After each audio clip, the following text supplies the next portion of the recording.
Just beyond Cinderella Castle at Walt Disney World Resort, there's a magical place called Fantasyland where fairy tales come to life, sparking the imagination of both young and old for over 40 years. But as wonderful as it's been, Fantasyland is about to get a whole lot more magical.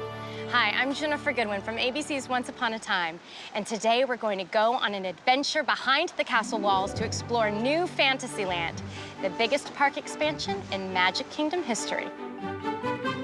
The new Fantasyland will be nearly double the size of the original Fantasyland. Here you can actually enter the worlds of classic Disney fairy tales. There's something I want to show you. We are right in the middle of the Magic Kingdom expansion of Fantasyland here in Orlando, Florida. Really a huge undertaking for Imagineers from around the world. There does seem to be an overwhelming amount of space here to fill. What is this? Where are we? Well, we just stepped through what would be the castle wall, and that's really going to divide the stories. You'll have the old Fantasyland, which is this Renaissance fair sort of overlay, but Yes. the new expansion is really going to take us deep into the Fantasyland forest, and that's where we get to experience all these incredible adventures. It really will let our guests step in and be immersed in great stories from our classic films. So we're walking through an enchanted forest. Yep. And we've left the Fantasyland that we know and love. So over here we have, The Beast Castle. yes. I hope you like it here. Then just behind us over here to the left, you can see that's Maurice's cottage. He was Belle's father. Papa? This is the house where Maurice and Belle live. You see it from the very beginning of the movie, where she's leaving the cottage and sort of entering into the town. The big part here is that we're going to actually meet Belle in her place in the movie. We start here at Belle's home, and somehow, we're magically transported to the castle. I love that. You like it? It's wonderful. That is going to be an incredible adventure our guests will get to go on. It teleports them to the Beast Castle, and where they'll get to meet Belle and Lumiere. Enchanté, chérie. All the characters come to life in a brand new way for our guests to get to meet our characters. Behind us, what you see is a large piece of rock work. On top of that is the Beast Castle. And we have a forced perspective going on here, where the lower part, the rocks are a little bit larger, they're also a little rougher. But as you start to move up, everything starts to soften, and that helps make it feel like the castle is really far off in the distance. And huge. It's huge. And how big is that, really? In reality, it's about 30 feet tall. So it's only 3 stories. Yeah. Doesn't it That's look much amazing. bigger than that? Absolutely.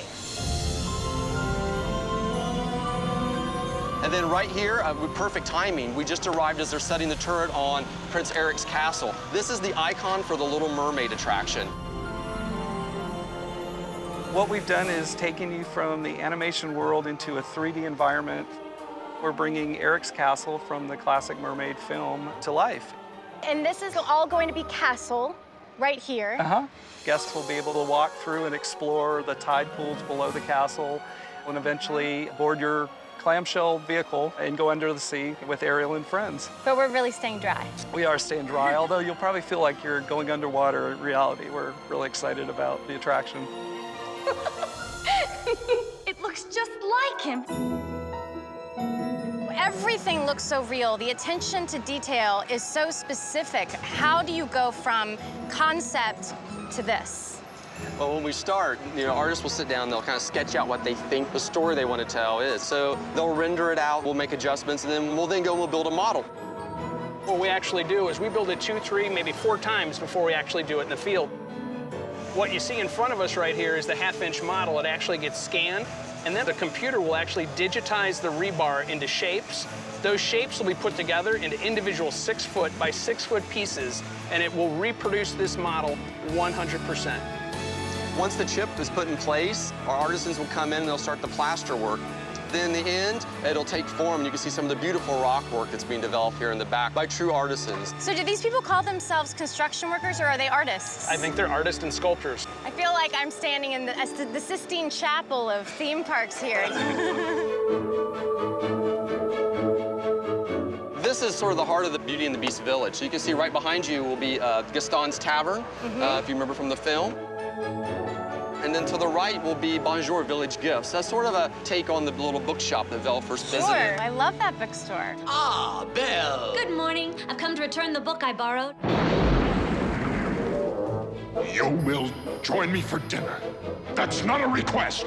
Dinner is served. The Beast Castle is the icon that will let our guests dine in the ballroom from the film. Just an incredible dining experience for our guests. And this will give the guests the experience of actually being In the movie. Beauty and the Exactly. Beast and having Right. her experience of being welcomed into the castle The as a Beast guest Castle. and treated to such a feast.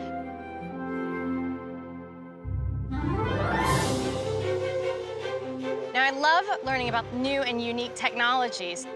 What are you doing with these specifically, these tablets? Well, we're the first project here in Florida that's using the Building Information or BIM technology. It allows us, as the creators of all this, to physically put ourselves into the facility in a 3D format.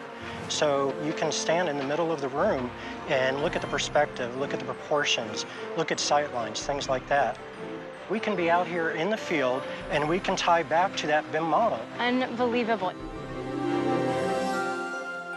I like it here. So we have seen the world of The Little Mermaid. We've seen the land of Beauty and the Beast. Where can I find Snow White? Well, believe it or not, you are standing in the middle of the Seven Dwarfs Mine Ride right now. Really? Yes. It will be the only roller coaster in the world that actually has a swinging bucket. So as you turn a corner, you'll be able to swing out and rotate back in each individual car.